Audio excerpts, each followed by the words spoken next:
Hello guys, this is Shubham Sahu from MGM medical college Indore. और आज हम देखिए एक नया चैप्टर स्टार्ट का, जो हमने 11th का फर्स्ट चैप्टर देखा था उसी के आगे हम लोग कंटिन्यू करने वाले हैं। अब हम देखेंगे diversity in the living world. Okay, देखिए हमें पता है डाइवर्सिटी का मतलब क्या होता है, वेराइटी है ना, कि ऑर्गेनिज्म में जितने भी टाइप की वेराइटी आपको देख पा रहे हो, आप इस अर्थ पर जितनी भी टाइप की वैरायटी देख पा रहे हो ऑर्गेनिज्म में, वो सब क्या है, डाइवर्सिटी है। लिविंग वर्ल्ड मतलब ऑर्गेनिज्म, मतलब लिविंग चीज़ों की बात चल रही है, जिंदा चीज़ों की बात चल रही है। हमें पता है इकोलॉजी के अकॉर्डिंग अभी तक 1.7 टू 1.8 मिलियन स्पीसीज को हमने फाइंड कर लिया है। 1.7 टू 1.8 मिलियन स्पीसीज अभी तक फाइंड की जा चुकी है। इसका मतलब क्या है, देखो इसका सीधा सा मतलब है कि अभी तक इस पूरा अर्थ जो है ना, पूरा ग्लोबल अर्थ, पूरे अर्थ पर 1.7 टू 1.8 मिलियन स्पीसीज हमको पता है, जिनको हम जानते हैं, उनका नाम हम जानते हैं, वो कौन से ग्रुप में आती हैं, वो सब चीज़ हम जानते हैं। लेकिन वो कहते हैं कि इससे भी कई गुना ज़्यादा ऐसी स्पीसीज हैं जिनको हमें अभी फाइंड करना है। ठीक है, तो वही चीज़ है। तो 1.7 टू 1 मिलियन स्पीसी आप देखिए यहाँ पे, ये देखिए ये है, आपको दिख जाएगी डाइवर्सिटी, ये रही आपकी डाइवर्सिटी। आप देख सकते हो यहाँ पे एक कौन है, लॉयन है, कॉकरोच है, पैरट है, अलग अलग टाइप के ऑर्गेनिज्म हैं, प्लांट्स हैं, फ्लावर्स हैं, अलग अलग टाइप के ऑर्गेनिज्म आपको यहाँ पे देखने को मिल रहा है। यही तो क्या है, diversity in the living world. Okay, इसके बाद नीचे आप देख सकते हो यहाँ पे, तो देखिए बायोडाइवर्सिटी का मतलब क्या हुआ, simple type of organism present on earth. ठीक है, इस अर्थ पर जितने भी टाइप के ऑर्गेनिज्म प्रेजेंट हैं उन सबका मतलब क्या है, बायोडाइवर्सिटी। ओके, फिर आता है, देखो अब आपने देखा कि एक, मान लो एक ऑर्गेनिज्म है, ठीक है, हमें नहीं पता इसका नाम क्या है, पर हमें एक ऑर्गेनिज्म दे रखा है। ठीक है, अब इसको आप देखोगे तो उसको देखकर आपको एक नेमिंग करनी है इसको आपको नेम देना है, कि आपको एक इसको नेमिंग करनी है, मतलब इसको पर्टिकुलर नाम देना कि कौन सा ऑर्गेनिज्म है, उसको बोलता है नोमेनक्लेचर। नोमेनक्लेचर का मतलब क्या है, नेमिंग करना, मतलब एक यूनिवर्सल लॉ के अकॉर्डिंग नेमिंग की जाती है, यूनिवर्सल लॉ, ताकि पूरे वर्ल्ड में, ऑल ओवर द वर्ल्ड, पूरे वर्ल्ड में उसका एक ही नाम रहे। जैसे मान लो अब इसकी जरूरत क्यों पड़ी, आप वो कहोगे, को आप खुद समझो कि मान लो कोई एक ऑर्गेनिज्म है, ठीक है, हमने देखा ये कोई एक ऑर्गेनिज्म है इस टाइप का। ठीक है, अब अगर इस ऑर्गेनिज्म को हम इंडिया में बोल रहे हैं डॉग, इंडिया में हम कुत्ता बोल रहे हैं, तो अमेरिका में हो सकता है इसे कुछ और बोलते हो। डेफिनेटली जब प्लेस चेंज होगी, लोकेशन चेंज होगी, तो नेमिंग भी बदल जाती है। बट अगर हम अमेरिका में इसको कुत्ता बोलेंगे तो वो लोग नहीं समझ पाएंगे कि कुत्ता है या कौन है। बट इसलिए एक पर्टिकुलर नेम रखना जरूरी है, ताकि पूरे वर्ल्ड में, ऑल ओवर द वर्ल्ड वो नेम चले, और वही नेम जो है पूरे वर्ल्ड में उसका चल पाए। ओके, फिर आता है आइडेंटिफिकेशन। देखो नॉमेनक्लेचर की बात क्या था, आइडेंटिफिकेशन मतलब उसको पहचानना। बताओ आप कैसे पहचानोगे कोई भी ऑर्गेनिज्म को, पहले आप उसको कैरेक्टर्स को देखोगे, आप उसको बाहर से देखोगे, आपने बाहर से देखा आंख लगा के कि क्या क्या उसके कैरेक्टर हैं, क्या क्या उसके फीचर हैं, राइट। बाहर से आपने देखा क्या क्या कैरेक्टर है, क्या क्या फीचर है, आपने उसको पहचान लिया, आइडेंटिफाई कर लिया, फिर आप उसको पर्टिकुलर नेम दोगे, नेमिंग दोगे। अब इस आइडेंटिफिकेशन करने की दो क्या है, ऑर्गेनाइजेशन है। एक है बोटेनिकल मतलब प्लांट्स के लिए, और एक है जूलॉजिकल मतलब किसके लिए, एनिमल्स के लिए। बोटेनिकल मतलब ICBN, international code for botanical nomenclature. आपको याद रखना है, इंटरनेशनल कोड फॉर लिखा हुआ है, इस चीज़ को रट के रखना है कि फॉर कहाँ है, ऑफ कहाँ है। ICBN में आता है for, international code for botanical nomenclature, international code for botanical nomenclature. और ICZN का मतलब होता है international code of zoological nomenclature. ध्यान रखना, ICBN में आता है फॉर और ICZN में आता है ऑफ। NCERT की लाइन है, सीधा डायरेक्ट पूछा जा सकता है, बिल्कुल पूछा भी जाता है, इसको ये चीज़ आपको याद रखना है। ठीक है, फिर यूनिवर्सल प्रिंसिपल्स आते हैं कुछ। अब देखिए, अब हम लोग बात करते हैं किसके बारे में, कि universal principles to give specific name. मतलब हमने क्या देखा, हमने देखा कि पूरे वर्ल्ड में एक नाम होना चाहिए ना, किसी भी ऑर्गेनिज्म का पूरे वर्ल्ड में सिंगल नेम होना चाहिए, एक ही नाम होना चाहिए। ठीक है, तो उसको सिंगल नेम को देने के लिए जो यूनिवर्सल प्रिंसिपल्स हैं हम उनके बारे में बात करने जा रहे हैं। ठीक है, universal principles to give a specific name. ठीक है, ईच नेम, देखो कोई भी नेम है उसके दो पार्ट होते हैं। ठीक है, कोई भी नाम है उसके हमें दो पार्ट करने होते हैं, एक होता है जेनेरिक नेम फर्स्ट वाला, और दूसरा होता है स्पेसिफिक एपिथेट। फर्स्ट वाला कौन होता है, जेनेरिक नेम, और सेकंड वाला होता है स्पेसिफिक एपिथेट। स्पेसिफिक मतलब ये स्पीसीज के बारे में बताएगा, कोई एक स्पेसिफिक है, मतलब ये किसी स्पीसीज की स्पेसिफिक कैरेक्टर को, किसी स्पीसीज के पर्टिकुलर कैरेक्टर्स को बताएगा। ये मैंगो, देखो मैंगो का नाम क्या होता है, मैंजीफेरा इंडिका। अब देखना यहाँ पे जो मैंजीफेरा है वो क्या बता रहा है, आपके जीनस को नाम को बता रहा है। जीनस मतलब एक ग्रुप ऑफ स्पीसीज, मतलब को जो क्लोजली रिलेटेड स्पीसीज हैं, जो आसपास की संबंधित जो स्पीसीज हैं उनकी ग्रुप को बताता है मैंजीफेरा मतलब जीनस, ठीक है। और इंडिका किसको बताता है, एक स्पीसीज पर्टिकुलर स्पीसीज को बताता है, मतलब ये स्पेसिफिक है। मतलब इंडिका जहाँ आ गया ना वहाँ पर एक पर्टिकुलर स्पीसीज स्पेसिफिक हो गई कि हाँ इसी की बात चल रही है। बट मैंजीफेरा जहाँ है वहाँ उसके कई सारी स्पीसीज की बात चल सकती है, मतलब उसके पूरे एक जीनस की बात चल रही है। अब आप इस नाम को ध्यान से देखिए। अब मैंजीफेरा का फर्स्ट वर्ड देखो कैपिटल लिखा हुआ है। मैंजीफेरा का जो फर्स्ट वर्ड है वो कैपिटल लिखा हुआ है, एम कैपिटल है, ठीक है। बाकी सारे वर्ड्स स्मॉल में लिखे हुए हैं, सारे वर्ड्स रेस्ट जो वर्ड्स हैं वो कैसे हैं, स्मॉल हैं। इसका मतलब कि जीनस का जो फर्स्ट नेम है वो कैपिटल में लिखा जाता है और बाकी सारे नेम जो है वो स्मॉल में लिखे जाते हैं, ठीक है। दूसरी चीज़ आप देखो सेपरेटली अंडरलाइन किया हुआ है यहाँ पे, मतलब दोनों वर्ड्स को आप जब लिख रहे हो, जब रिटर्न कर रहे हो, जब लिख रहे हो तो आपको क्या सेपरेटली अंडरलाइन करनी होती है। फर्स्ट वर्ड तो जीनस है, सेकंड वर्ड स्पीसीज है, ये आपने देख लिया। मतलब जीनस का जो फर्स्ट वर्ड है वो कैपिटल है, बाकी सारे वर्ड्स पूरे स्पीसीज और जीनस के स्मॉल में है, ठीक है। तो देखो वही रूल्स आ गए नॉमेनक्लेचर के जो मैंने आपको अभी बताया। देखो लैटिन में, देखो लैटिन लैंग्वेज लिखी जाती है और इटैलिक्स जब आप प्रिंट करते हो तो इटैलिक्स में करते हो, ठीक है। रेड लैटिन में क्यों लिखते हैं इसका मतलब समझो, लैटिन में ही क्यों लिखा जाता है। लैटिन क्या है, एक डेड लैंग्वेज है। Latin is a dead language, ठीक है। अब लैटिन एक डेड लैंग्वेज है, मतलब इसमें चेंजेस नहीं आते, इसमें चेंजेस नहीं आते। मतलब जैसे वर्ड्स इसके हैं ना वो फिक्स हैं, वो हज़ारों सालों बाद भी वही रहेंगे, फिक्स ही रहेंगे।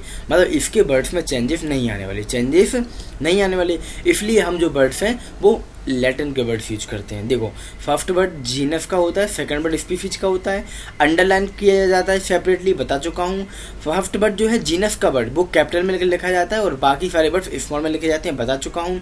ऑथर वाली बात आ गई कि अगर ऑथर का नाम भी आपको लिखना है तो क्या करोगे आप, स्पेसिफिक एपिथेट के बाद लिख दोगे। जैसे मान लो मैंगो है, मैंगो को किसने डिस्कवर किया, मैंगो की नेमिंग किसने की, सबसे पहले कैरोलस लिनियस ने की। किसने, कैरोलस लिनियस ने, ठीक है। मैंगो की नेमिंग सबसे पहले की कैरोलस लिनियस ने।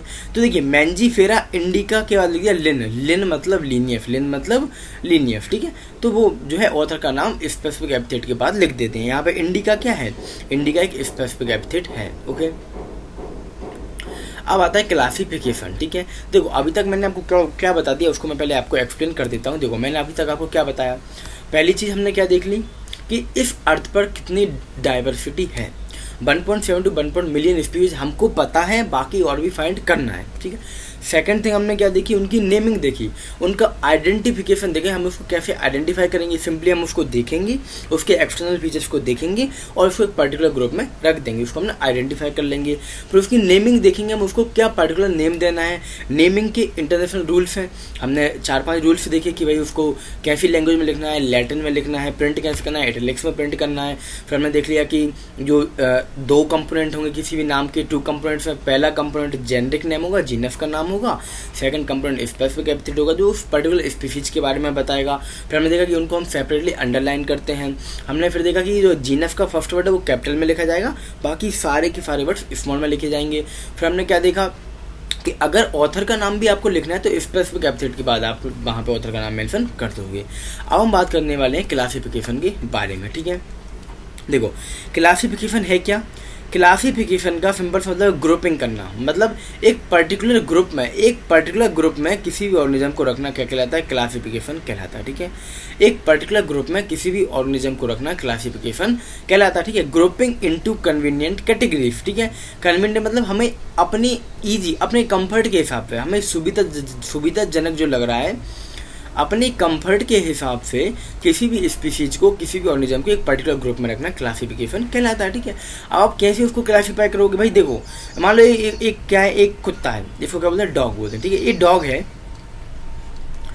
आप इसको बाहर से देख सकते हो, इसकी 2 आंखें हैं, एक नाक है, एक जीभ है बड़ी सी, 2 कान है, यहाँ पे एक पूंछ है, इसके 4 पैर है, ठीक है। आप इसको बाहर से ऑब्जर्व कर सकते हो, इजीली ऑब्जर्वेबल कैरेक्टर्स के बेस पर हम इसको क्लासीफाई कर देंगे, ये डॉग है और इसको हम एक डॉग की कैटेगरी में रख देंगे, ठीक है। आप किसी भी ऑर्गेनिज्म को देखकर ही उसके बारे में सब कुछ पता कर सकते हो क्लासिफिकेशन के अंदर, ठीक है। ये है क्लासिफिकेशन। या फिर नीचे देखो कैट का फोटो लगा हुआ है, कैट को भी आप देख कर ही पता कर सकते हो ये कैट है। कैसे, इसका कलर कैसा है, ब्लैक है, 2 आँखें हैं, 2 कान हैं, एक टेल है, 4 पैर है, और ऐसा छोटा सा नाक है, छोटा सा मुंह है, ठीक है। और बाकी बहुत ज़्यादा पैने के इसके टीथ होते हैं ना। ये 5 चीज़ें आप इसको देखकर ही पता कर सकते हो। एल्फेटिक एल्फेशन के बारे में बताते हैं कि एल्फेशन को आप देखकर ही पता कर दोगे कि एल्फेशन है। कैसे देखो, एल्फेशन अलग से कुछ नहीं होती, कुत्ते ही होते हैं, डॉग ही होते हैं एल्फेशन, बस थोड़ा कह सकते हैं बड़े वाले डॉग होते हैं ना, बड़े वाले डॉग होते हैं एल्फेशन।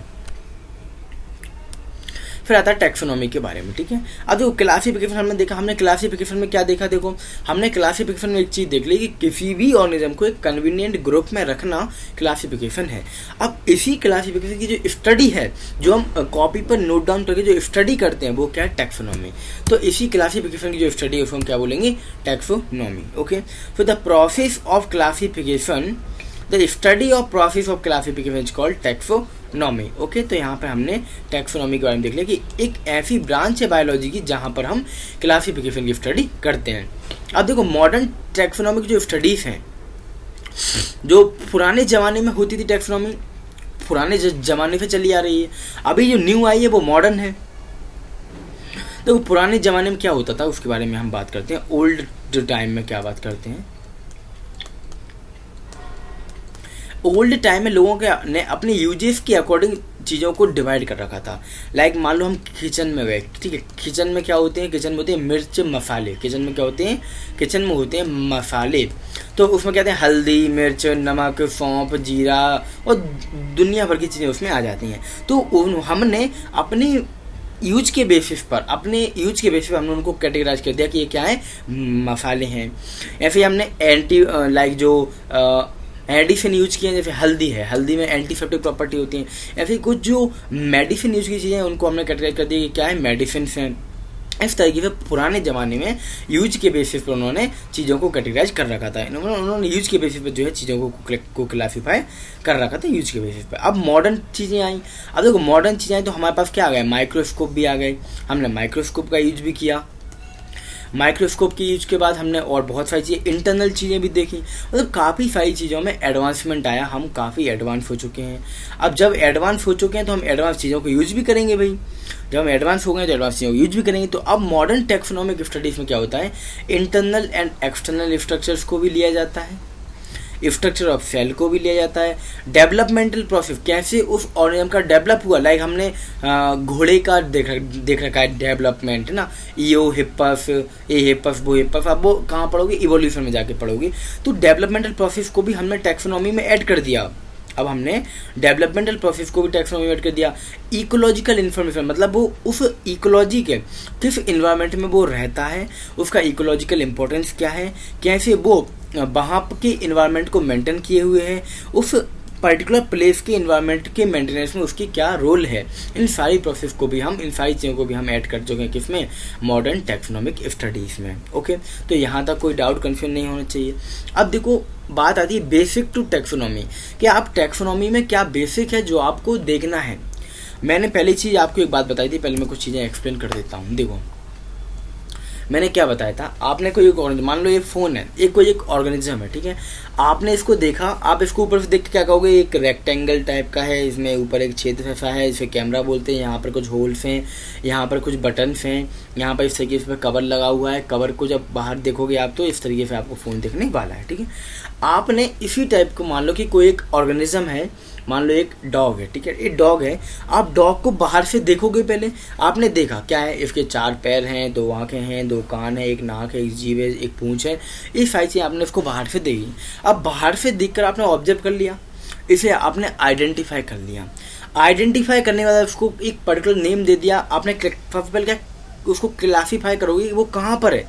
लाइक आपने देखा कि इस कैरेक्टर्स को आपने नोट कर लिया, 1 2 3 4 5 कैरेक्टर्स को आपने नोट कर लिया। वो कैरेक्टर किसके थे हमको नहीं पता, वो एक किसी ऑर्गेनिज्म के थे।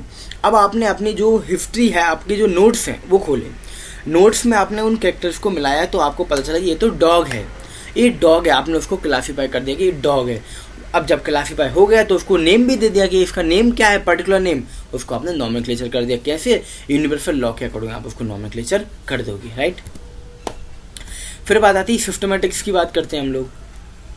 देखो सिस्टमेटिक कुछ भी नहीं है, अभी जो टैक्सोनॉमी है ना उसमें आप इवोल्यूशनरी रिलेशंस को ऐड कर दो।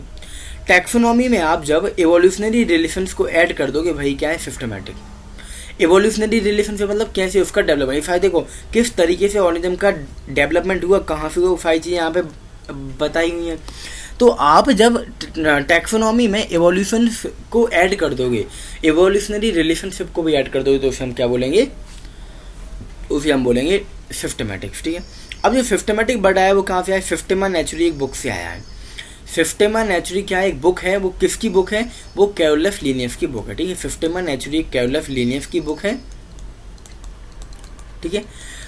वहाँ से बढ़ा है सिस्टेमा। सिस्टेमा का मतलब क्या होता है, सिस्टमेटिक अरेंजमेंट ऑफ ऑर्गेनिज्म, ठीक है। लाइक हमने उन ऑर्गेनिज्म को पर्टिकुलर अरेंज कर रखा है, एक सिस्टम से अरेंज कर रखा है, सिस्टमेटिक अरेंज कर रखा है। तो systematic arrangement of organism is called systema. और सिस्टेमा से बढ़ा है, कहाँ से आया, सिस्टेमा नेचुरी से आया है, और वहीं से बढ़ा है सिस्टेमेटिक्स।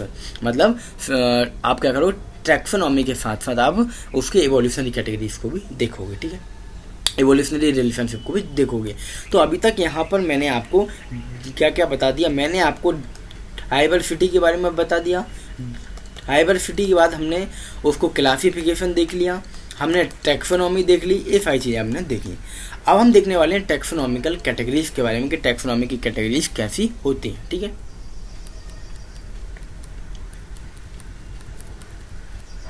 टैक्सोनॉमिक कैटेगरीज में क्या देखना है, देखो पहली चीज़ आप एक बात देखना, क्लासिफिकेशन एक सिंगल स्टेप प्रोसेस नहीं है। मुझे खुद बताओ आप, हाँ मैंने आपको ऊपर ही बताया था, आप क्या क्या करोगे, पहले उसको देखोगे, उसके कैरेक्टर्स को नोट करोगे, फिर आप उसको आइडेंटिफाई करोगे, फिर आप उसको क्लासीफाई करोगे, फिर आप उसको नेमिंग दोगे। तो बताओ ये जो क्लासिफिकेशन है वो मल्टी स्टेप प्रोसेस है, एक स्टेप में तो वो नहीं हो रही है, ये क्या है, एक मल्टी स्टेप प्रोसेस है। तो हम समझ गए एक चीज़ कि जो क्लासिफिकेशन होता है वो मल्टी स्टेप प्रोसेस होती है। मतलब हिरार्की ऑफ स्टेप, हिरार्की मतलब क्या है, एक अरेंजमेंट, ठीक है, स्टेप्स का एक अरेंजमेंट। हिरार्की का मतलब क्या होता है, स्टेप्स का एक अरेंजमेंट। तो क्लासिफिकेशन जो एक मल्टी स्टेप प्रोसेस है, ठीक है। इसका जो हर एक स्टेप है ना, इसका जो हर एक जो स्टेप है उसको रैंक कहते हैं या फिर कैटेगरी कहते हैं। लाइक मान लो एक 1 step, second, third, fourth, fifth, इस तरीके से स्टेप्स चलती रहती हैं। तो इसके हर एक स्टेप को क्या बोलते हैं हम, रैंक या कैटेगरी कहते हैं, ठीक है।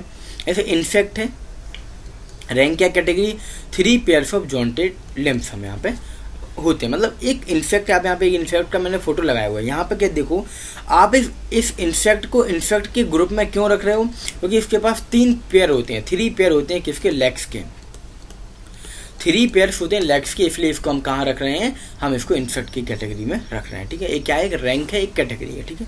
अब देखो टैक्सोनॉमी के कैटेगरीज के बारे में हम देखते हैं। देखो हम नीचे से ऊपर जाएंगे, मतलब छोटी कैटेगरी से बड़ी कैटेगरी की तरफ जाएंगे। हम नीचे से ऊपर जा रहे हैं, मतलब छोटी कैटेगरी से बड़ी कैटेगरी की तरफ जा रहे हैं। सबसे छोटी कौन है, स्पीसीज, फिर जीनस, फिर फैमिली, फिर ऑर्डर, फिर क्लास, फिर फाइलम और फिर किंगडम। देखो फाइलम को ही, और जो एनिमल है तो हम फाइलम कहेंगे, और यदि प्लांट है तो हम बोलेंगे डिवीजन, ठीक है। प्लांट के केस में बोलते हैं डिवीजन, और एनिमल्स के केस में बोला जाता है फाइलम, ठीक है। फाइलम या डिवीजन बात एक ही है, ठीक है। प्लांट के केस में हम बोलते हैं डिवीजन, और एनिमल्स के केस में बोला जाता है फाइलम, ठीक है। तो ये थी। अब आपको इसको याद कैसे रखना है, देखो मैंने कैसे याद रखा, मैं देखो लोग कहते हैं ये ट्रिक वो ट्रिक, दुनिया भर की ट्रिक आपको याद रखने की जरूरत नहीं है। आप बायोलॉजी वाले, आप सिंपल याद रखो, FG फॉक DK से मैंने याद रखा, FG फॉक DK, ठीक है।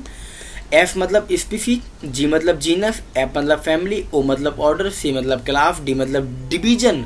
डिवीजन प्लांट में होता है डिवीजन, और एनिमल्स में होता है फाइलम, और K मतलब किंगडम, ठीक है। FG फॉक DK से हमने इसको याद रखा। आप जैसे भी याद रखना चाहो, सीधा याद हो जाए बहुत अच्छी बात है, नहीं हो तो कोई आप ऐसे याद रख सकते हो, ठीक है। अब देखिए स्पीसीज, सबसे जो छोटी कैटेगरी वो कौन है, स्पीसीज। तो हम उस स्पीसीज के बारे में बात करने जा रहे हैं, सबसे छोटी कैटेगरी के बारे में बात करने जा रहे हैं, ठीक है।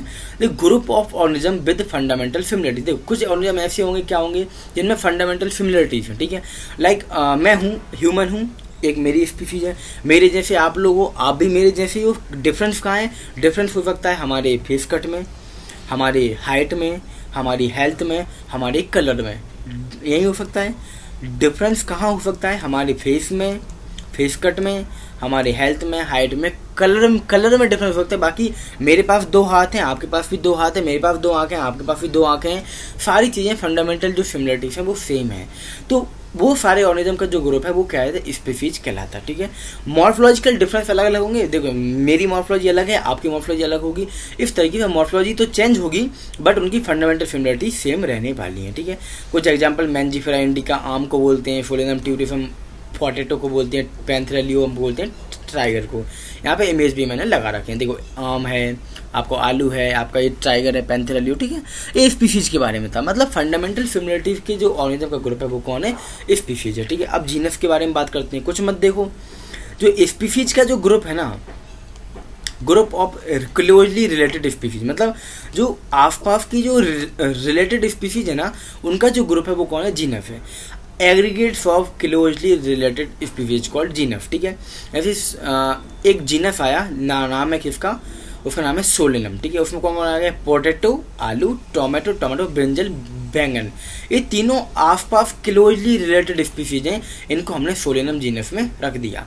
ऐसे एक जीनस आया पैंथेरा, इसमें कौन आया? लायन, लेपर्ड और टाइगर। ये किस जीनस में आ गए? पैंथेरा जीनस में आ गए। ठीक है। तो ये चीज़ थी। तो जीनस क्या है? क्लोजली रिलेटेड स्पीसीज का एक ग्रुप है, एक एग्रीगेट्स है, कुछ भी नहीं। फिर आता हम फैमिली के बारे में बात करेंगे। ठीक है।